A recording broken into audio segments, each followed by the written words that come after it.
Alors justement, les chiens, comment s'appellent-ils? Faites-nous la description un petit peu des chiens. Donc, nous avons deux collets, la race collet tous les deux. Le mâle s'appelle Fletcher Gold du Bois des Amazones.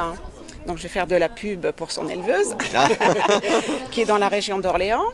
Il aura 6 ans au mois de juillet. d'accord. Et puis la petite, là, elle s'appelle Impériale du Jardin des Héliades. Alors c'est pas le même élevage, donc je vais aussi faire de la pub pour le Jardin des Héliades qui est situé dans le nord. Voilà, et elle-même, elle vient d'avoir 3 ans. D'accord. Donc on fait quelques expos canines aussi avec eux. Ah oui. Ouais, donc ça fait partie aussi des choses que l'on fait grâce au camping-car, c'est très pratique. Elles ont Puisque- remporté des prix déjà? Oui, quelques-uns, bon, pas très souvent je dois dire, mais c'est plus, je dirais, le goût des rassemblements justement avec le monde canin, puisqu'on a toujours adoré les chiens, donc quelles que soient les races. Donc dans les expos canines, on voit forcément de très beaux chiens, puisque quand on fait des expos, il y a du beau monde, on va dire, Bien sûr. du beau monde canin. Et c'est vrai que le camping-car, Et c'est ça très se prête plaisant. pas mal à ce genre d'activité. Tout à fait.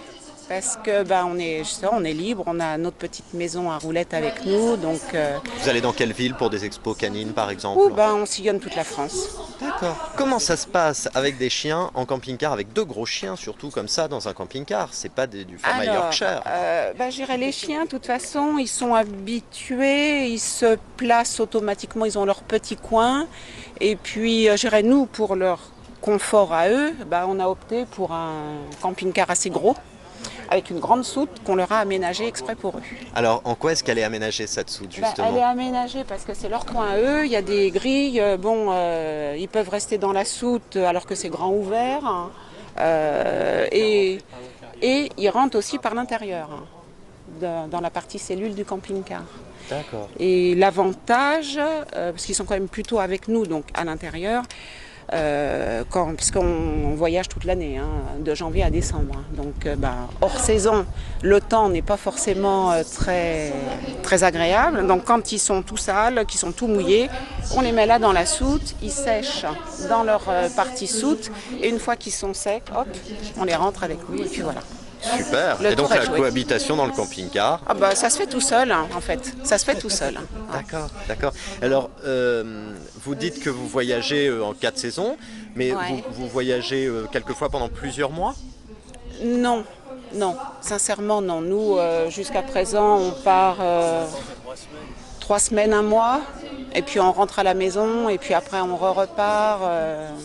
Et au niveau des destinations, ça change quelque chose justement d'avoir les chiens? Vous restez en France ou dans Alors, l'Union européenne? Pour le moment, je dirais on reste plutôt en France. Ouais. Ouais, on reste plutôt en France. On a quand même été en Allemagne, en Autriche, on a quand même fait quelques petites choses, mais on est plus en France qu'à l'étranger, D'accord. c'est sûr. Mais ça, c'est votre goût personnel, c'est pas les Tout à chiens fait. qui Oui, vous non, retiennent. non, non, c'est notre goût personnel, Ouais. tout à fait. Ouais, D'accord. ouais, Je ouais. crois que c'est pour des destinations plus lointaines que la question des chiens pourrait se poser où il faudrait Oui. des papiers Ouais, et des voilà. vaccinations. Oui, après, suivant les pays, en effet, dès qu'on sort du territoire français, il faut quand même déjà avoir l'autorisation du vétérinaire. Puisqu'il nous est arrivé de faire des expos canines à l'étranger, à Bruxelles par exemple, au Luxembourg. Et là, en effet, avant de partir, on doit avoir un certificat médical, certificat vétérinaire, comme quoi les chiens sont à jour de leur vaccin, en bonne santé, etc.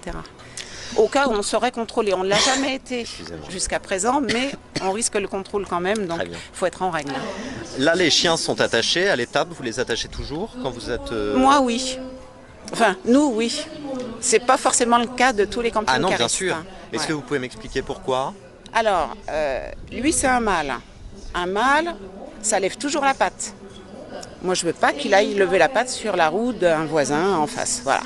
D'accord. C'est pour ça. C'est ça. Une raison de, je dirais, le respect des autres. Ouais. Une raison de propreté. Enfin, pour moi, c'est évident. Voilà.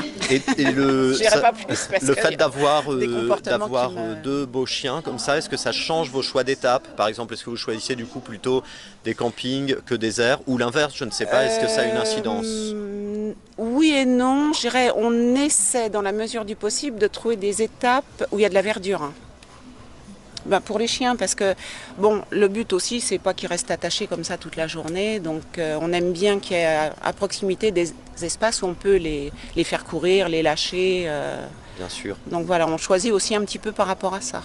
Donc, ça fait combien de temps? C'est 15 ans qu'on est camping-cariste. Hein. Donc, la France, on connaît déjà bien quand même. Hein. Donc, il y a certaines aires. Non, on n'a pas tout vu encore, parce qu'il y a des foules de choses à voir en France, enfin ça tout le monde le sait.